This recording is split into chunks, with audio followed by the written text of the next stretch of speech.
Morgen! Guten Morgen! Ich bin Adi, der Carpenter von Travel Wheels. Das ist ein Campervan für Verleih und für Verkauf. Ist noch ganz leer. Hier ist Holzboden drin. Ist noch leer. Hier ist alles, wo reinkommt. Hier ist die Küche. Hier sind die Bänke. Ganz neuer Kühlschrank.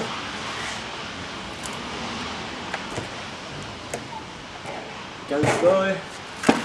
Und in 2-3 Stunden kommt ihr zurück, dann ist alles drin. Back Travel Wheels. Wir haben hier den Kühlschrank, wollte ich euch kurz zeigen. Und die zweite Batterie. Damit habt ihr immer Power für Laptop, iPods, was auch immer. Und der Kühlschrank läuft die ganze Zeit durch. Ihr habt 2 Lichter, hier ist ein großes Licht, in der Mitte ist ein großes Licht. Das war's. Tschüss. Hey, how are you? Das ist unser Campervan, wo ich gerade ausbaue.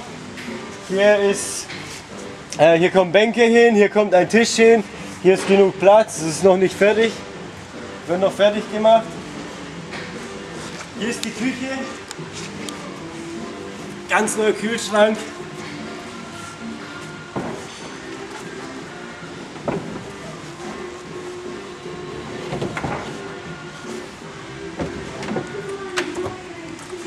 Brandneu. Ist noch nicht fertig, aber bald. Sehr. Hallo Adi! Hey! Das ist unser Van, der ist jetzt fast fertig. Mit dem super Tisch für draußen. Hinsetzen, draußen genießen. Perfekt einfach zum Schieben. Dann haben wir viel Platz. Hier für die ganzen Backpacks. Einwandfrei für Backpacks oder eine dritte Person. Und hier ist noch Platz. Und hier kommt noch mal eine Klappe hin und noch mehr Storage. Wunderbar. Tschüss.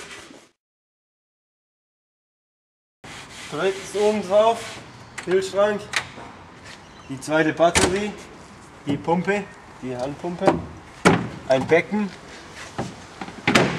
Dann zeige ich euch, wie es ein bisschen drin ist. Hallo! Hey. Also, jetzt sind wir fertig mit dem Van. Zeige ich euch, das ist der Tisch für innen. Und dann wird einfach rausgenommen. Zack. Und schon hat man ein großes Bett für 2 oder 3 Personen.